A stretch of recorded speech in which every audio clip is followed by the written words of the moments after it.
মারছে, পানিতে লাফাচ্ছে, এটা ছুঁড়ে মারছে, আমরা নো নো নো বলবো না। যে খেলাগুলো হচ্ছে ওপেন হ্যান্ডেড, ইলেকট্রিক খেলনা না, যেমন ব্যাটারি দেওয়া বা চার্জ দিলেই পরে খেলনাগুলো অটোমেটিক চলছে, সেগুলোর প্রতি আমরা বলি এখন একটু ডিসকারেজ করি।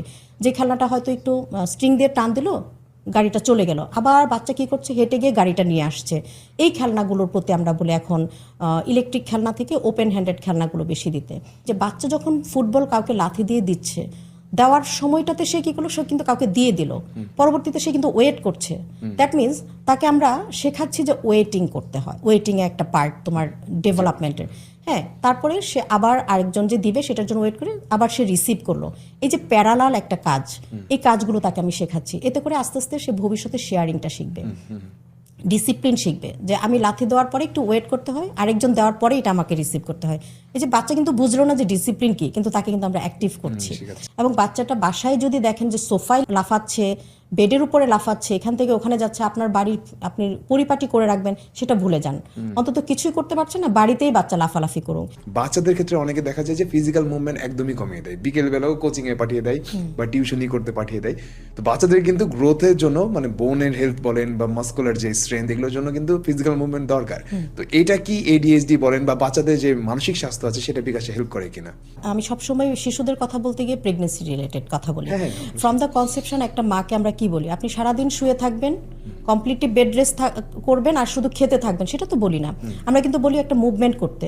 ইভেন এই মা যখন একদম ডেলিভারির শেষ মুহূর্ত পর্যন্ত আসে, তখনও কিন্তু ডক্টররা বলে আপনি কিন্তু একটু ফ্রি মুভমেন্ট করবেন, মানে অন্তত একটু হাঁটাহাঁটি করবেন। এতে করে হয় কি, মায়ের মেন্টালিটি, ব্রেন থেকে যে হ্যাপি হরমোনগুলো রিলিজ হয়, এতে করে মেন্টাল হেলথ মায়ের ভালো থাকে।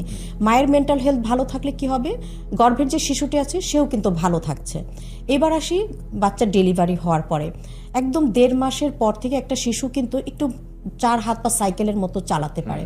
তখন আমরা যেটা বলি পিডিয়াট্রিশিয়ানরা, যে বাচ্চা যেখানে বেশিরভাগ সময় শুয়ে থাকে, আপনি জাস্ট এর একটু উচ্চতায় 5 ইঞ্চি বা 6 ইঞ্চি উচ্চতায় বিভিন্ন হ্যাঙ্গিং স্ট্রিং জাতীয় যে খেলনাগুলো, র্যাটেলগুলো আছে, সফট র্যাটেলগুলো, এগুলো ঝুলিয়ে দিবেন।